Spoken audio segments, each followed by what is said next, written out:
방울새는 이제 자기 남편 뭔 운동하다가 뭐 데모하다가 잡혀 들어갔나 봐요. 뭐 깜빵 갔어요. 근데 이제 그 깜빵에 있는 깜빵이 아니라 그래서 그냥 자기 딸 데리고 동물원 가거든요. 동물원 가가지고 이제 막 얘기하다 보니까 뭔가 저 동물원에 있는 애들이 자기 남편 같은 거예요. 그래서 뭐 남편의 소중함을 이게 깨닫고 존재의 깨달음 뭐 이런 식으로 이제 흘러가는 겁니다. 그래서 얘는 뭐 당시 사회 현실이나 그런 쪽으로는 접근하는 게 아닙니다. 그냥 이제 이 가족들의 그런 관계, 인물 내면 이것만 보시면 돼요. 황록색의 그늘로 덮여있는 먼 산을 바라보다가 그녀는 문득 오른쪽 눈꺼풀이 파르르 떨리는 것을 느꼈다. 떨림은 이내 수초 간격으로 일정하게 반복되었고 그녀의 오른쪽 시야에 잡히는 산과 나무와 색색으로 치장된 가림의 점들도 따라서 순간적인 경련을 일으키는 것처럼 보였다. 그녀는 손을 들어 눈두덩을 지그시 눌러보았다. 눈꺼풀의 경련이야말로 이미 오래전부터 그녀를 간섭해온 익숙한 증상이었으므로 눈두덩을 압박한 몸짓 그대로라도 얼마든지 걸을 수 있기는 하였다. 그래서 이 눈꺼풀의 경련이 여기서 또 상징이 있는데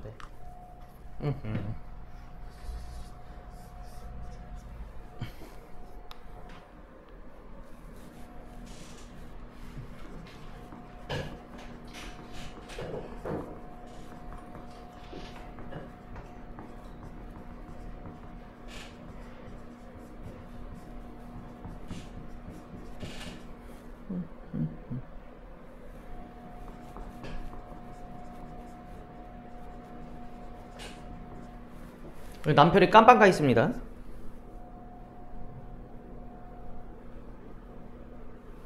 근데 이 뒷부분은 뭐야? 하지만 이걸 뭐다? 그냥 그려려니 한다 라고 하는 걸 보니까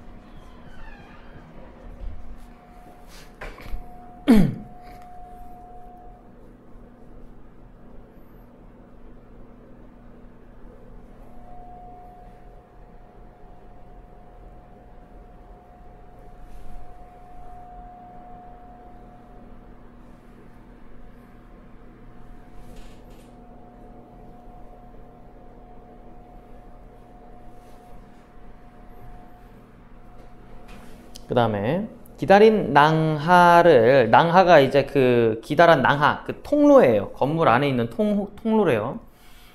기다린 낭하를 하염없이 걸었다는 느낌이 있었다.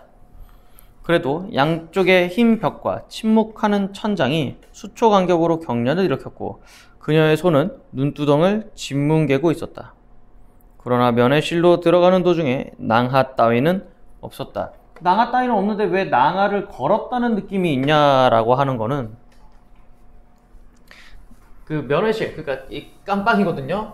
남편 만나러 지금 그 면회실로 가는 게 엄청 길었다라는 거를 얘기를 해주고 있는 거예요. 심리적으로.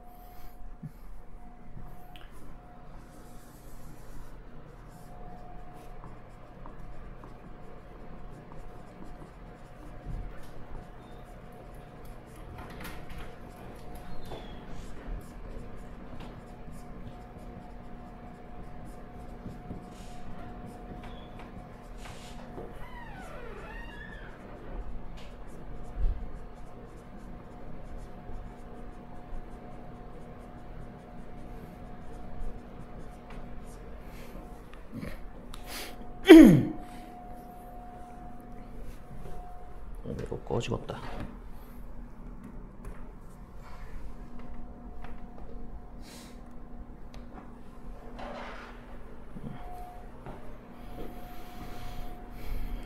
그 다음에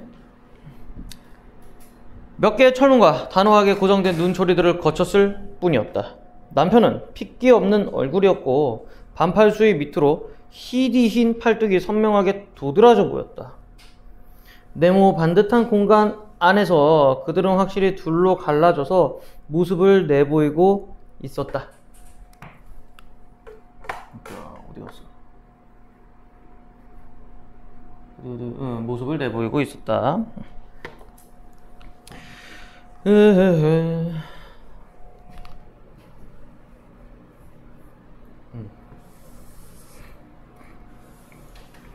지금 공간에 같이 있는데 뭔가 둘의 모습이 어때요? 완전히 극명하게 갈리고 있다라고 얘기를 하고 있죠.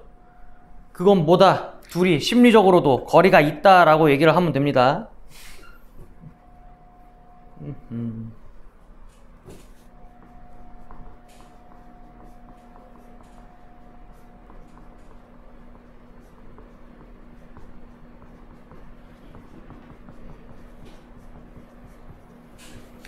여기에 갈라졌을 뿐 아니라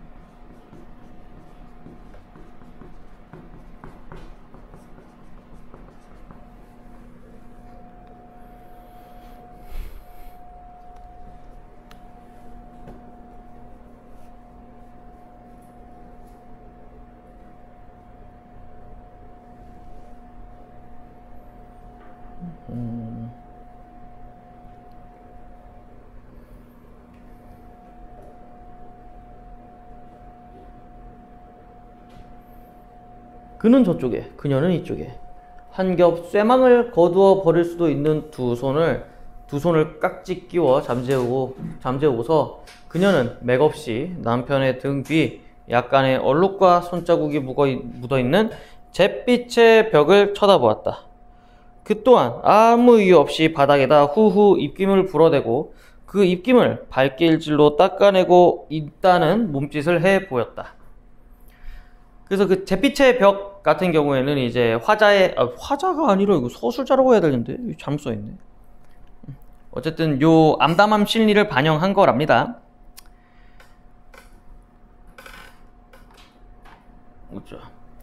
장식 없이 수첩함한 커다란 벽시계는 소리도 날카롭게 면회실을 울리고 그녀는 마침내 흰 벽의 얼룩보기를 끝내고 남편을 본다.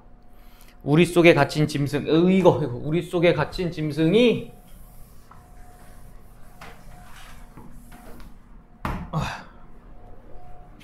저기 남편 얘기한 거죠?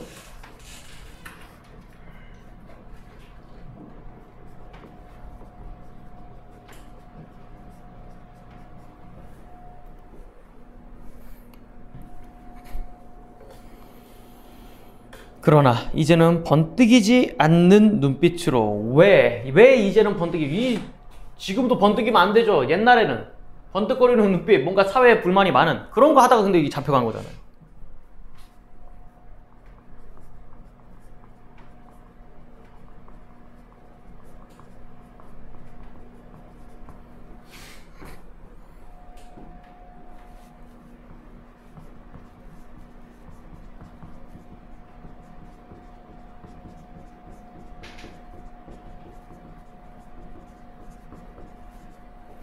번뜩이는 눈빛으로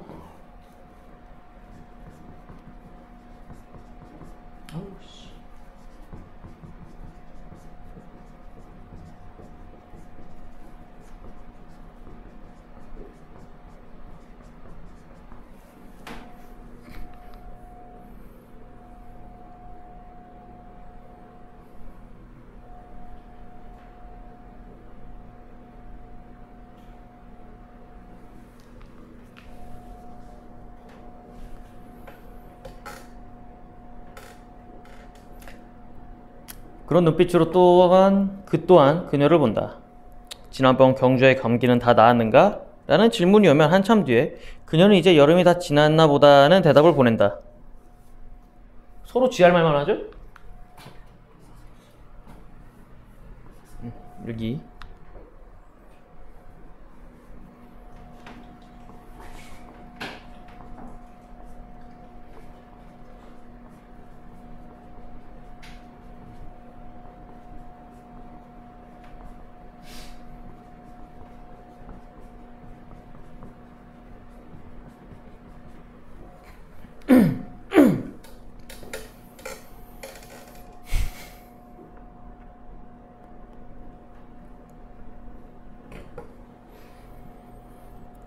걱정하지 말고 마음 편히 지내라는 말이 쇠망을 건너오면 시골의 사촌 형님 내에서 마늘이 왔다는 대답이 다시 쇠망을 건너간다. 반들반들 달아있는 윤기나는 나무 의자와 되풀이되는 헛손질의 쓴맛이 그녀를 사로잡을 즈음 남편은 또 한 번 마음 편히 지내라고 당부하며 아주 커다랗게, 그러나 사실은 지극히 미미하게 웃음을 한 조각 내어미는 것이다. 계속되는 헛손질이 끝나고 말았다는 뜻의 마지막 카드를 얼굴에 남기고 그는 들어온 문으로 다시 빠져나가고 그녀 또한 몸을 돌이켜 이쪽 세상으로 빠져나온다. 그래서 이 부분을 왜 지금 서술자가 얘기를 해줬냐? 그냥 남편과의 관계를 얘기를 해준 거죠. 그냥 형식상 부부일 뿐, 지금 정서적으로 교류나 그런 게 전혀 안 되죠. 남편은 감옥에 옥살이 하고 있고 자기는 그냥 갔는데 서로가 의미 없는 말만 하고 오고.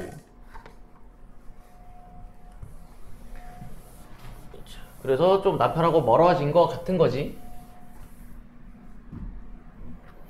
남편이 가족들로부터 차단되어 홀로 저쪽 담벼락 속으로 넘겨지게 되었을 때, 저쪽 담벼락 속은 감옥 얘기하는 거겠죠? 그녀는 아무런 대책도 가지고 있지 못하였다. 왜? 갑자기 그렇게 툭 됐다라는 거예요. 아무 대비를 못했다라는 거예요.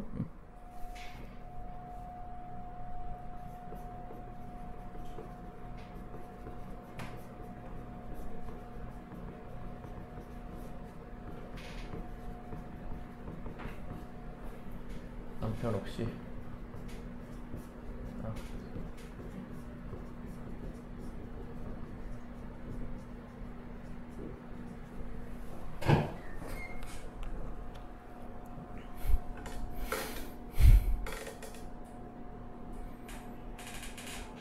나중에 가서야 이런 경우에는 어떠한 특별 대책이 있었다 한들 아무런 도움도 얻지 못했으리라는 것을 알게 되기는 하였지만, 처음에 그녀는 무력한 스스로 때문에 크게 절망하였다. 애초부터 그는 아버지로부터 물려받은 방임하나 월세만으로도 최소한의 호구지책을 해 나갈 수 있는 낡은 기와집 아래 존재해 있던 사람은 아니었다. 그러니까 남편이 돈이 많은 사람은 아니었어요. 그러니까 뭐 돈이 많지 않을까? 그럼 이 얘기를 왜 쓴 거야, 굳이?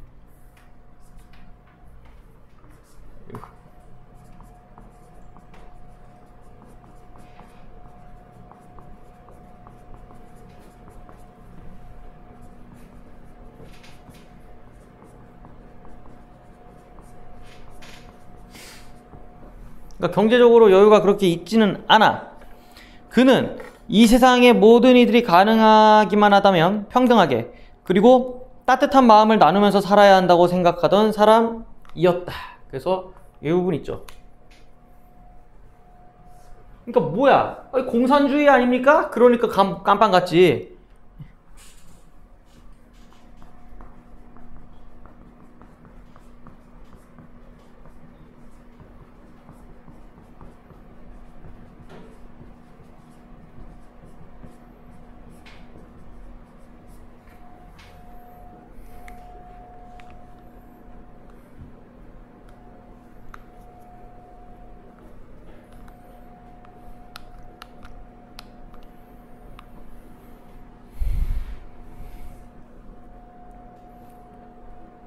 그 생각이 어느 무렵부터인가 주장으로 바뀌었고 이제 그는 주장만을 신봉하는 것처럼 보여졌다.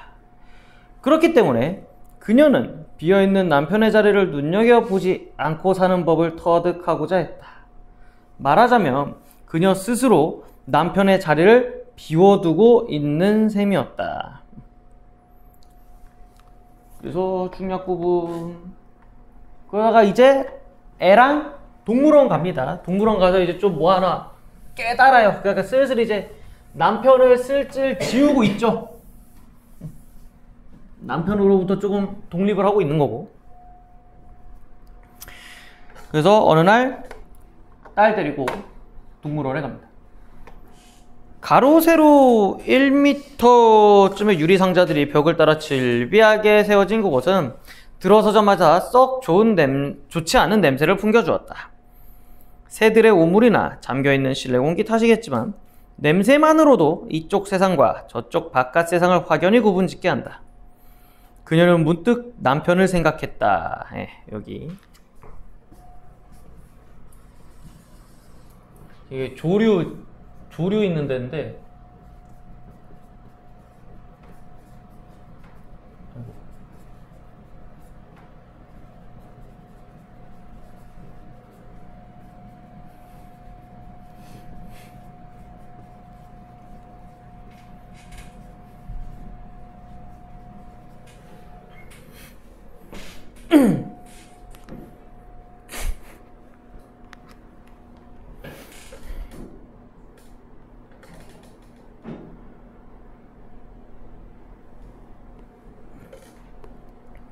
냄새는, 특히 이런 류의 귀쾌한 냄새는 언제나 남편을 떠올리게 하였다. 악취가 풍겨오는 한은 어쩔 수 없노라고 그는 말하곤 했다. 이 세상에 썩고 있는 쓰레기들을, 막혀있는 시궁창을 치우지 않고는 아무 일도 할 수 없다고 했다. 그래서 이게 남편이 옥에 갇히기 전에 한 말이랍니다.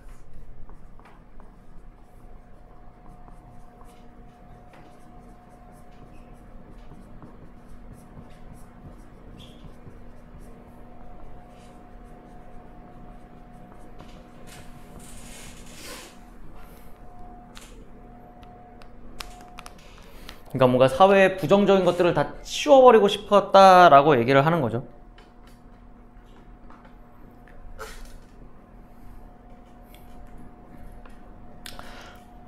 그녀는 이제 조류원 안에서 아무런 냄새도 맡지 못한다. 잠깐 사이에 후각은 마비되고 언제 냄새가 났었냐는 듯이 코는 말짱해져 킁킁거리던 것도 멈추었다.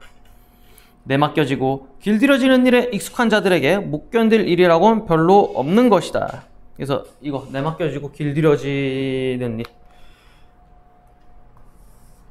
일에 익숙한 자들까지.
그 다음에 그처럼 많은 새가 있었지만 어느 곳에서도 새소리는 들려오지 않았다. 아이고, 에이씨. 박자되어 있는 듯한 동공과 차가운 발부리만이 일렬 횡대로 즐비하게 늘어서 있을 뿐이다. 죽은 나뭇가지 위에 둥그만히 얹어져서 참새, 콩새, 종달새들이 유리벽 바깥에 인간들을 노려보고 있다. 잠깐만.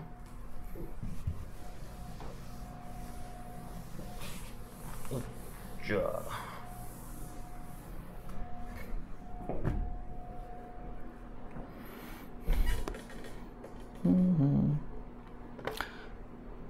뭐야, 어디 갔어? 누르고 있다. 전깃줄에서 때로는 미풍의 보리밭이랑에서 정답게 울어주던 바깥 세상들의 새들과는 전혀 닮지 않은 것처럼 보임은 무거운 침묵 때문인가? 자, 여기 밑줄 치세요. 전깃줄에서부터.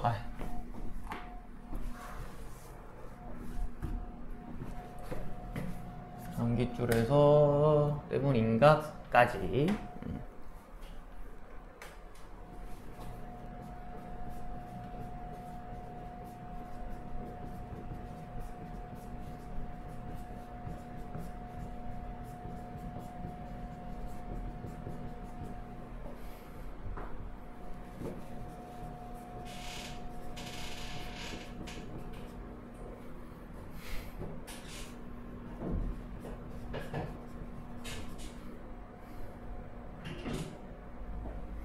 아이 뭔 소리야? 세상에.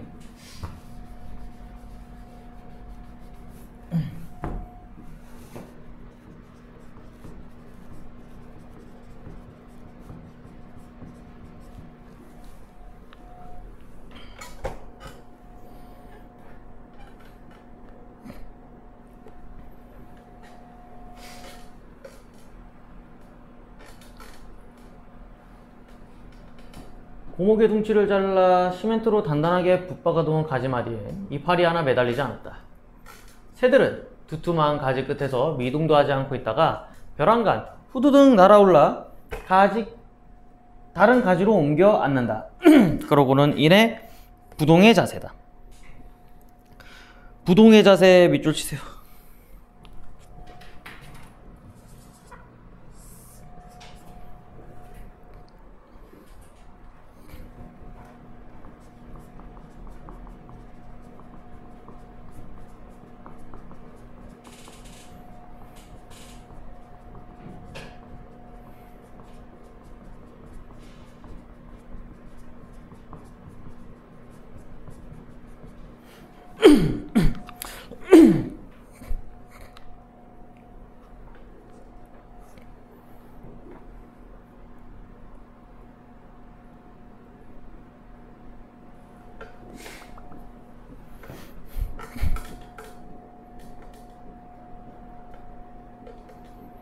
아이들은 유리벽에 매달려 새들을 유혹하기 위해 손을 내밀기도 하고 후익후익 새 울음을 만들어내기도 하였다.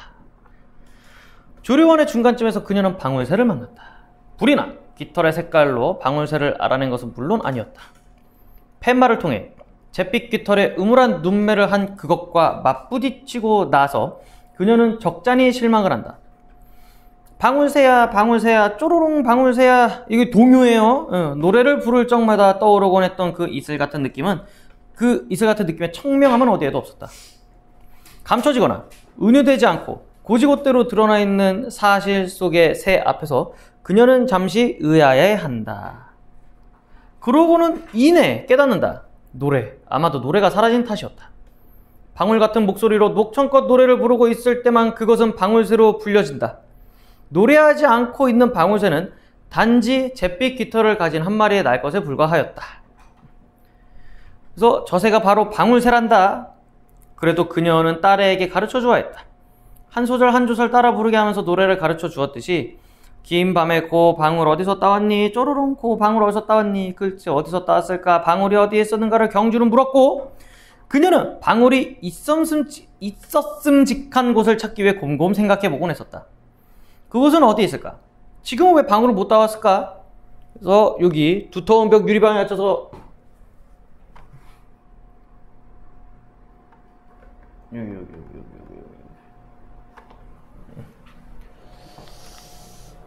두터운 유리벽 안에 있어서 이거 하고 방울을 따올 수 없음이 분명했다.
경주는 신이 나서 노래를 부르기 시작한다. 그녀와 마찬가지로 경주 또한 방울새를 보는 것은 처음이었다.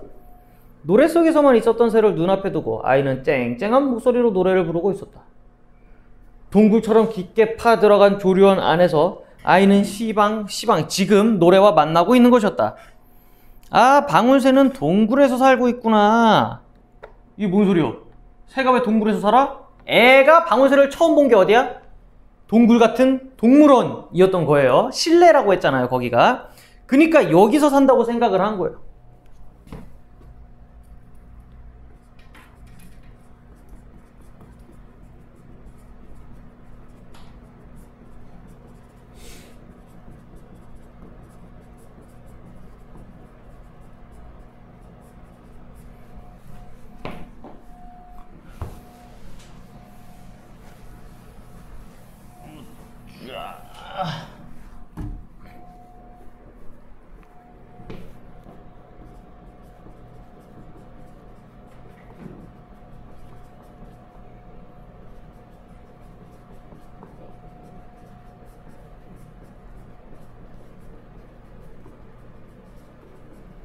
뭔 새가 동굴에 살아. 박쥐도 아니고.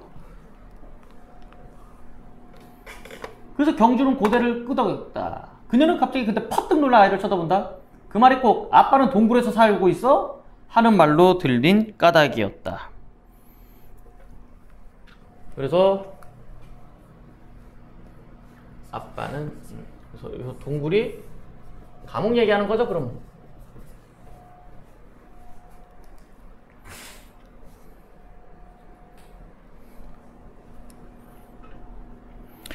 한때는 함께 산 적도 있었지만 지금은 없는 아빠가 동굴 속에서 살고 있구나라고 아이가 소리친 줄만 알았다. 이제 아이는 방울새 소리를 부를 때마다 저 먼 곳에 살고 있는 방울새를 생각할 것이다.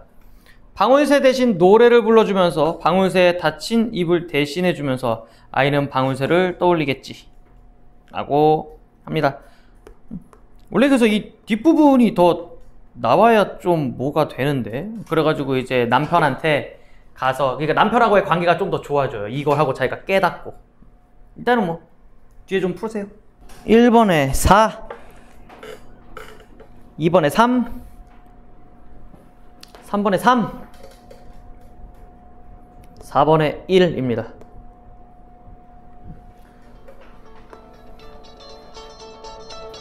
어, 10분 쉬었다가 합시다.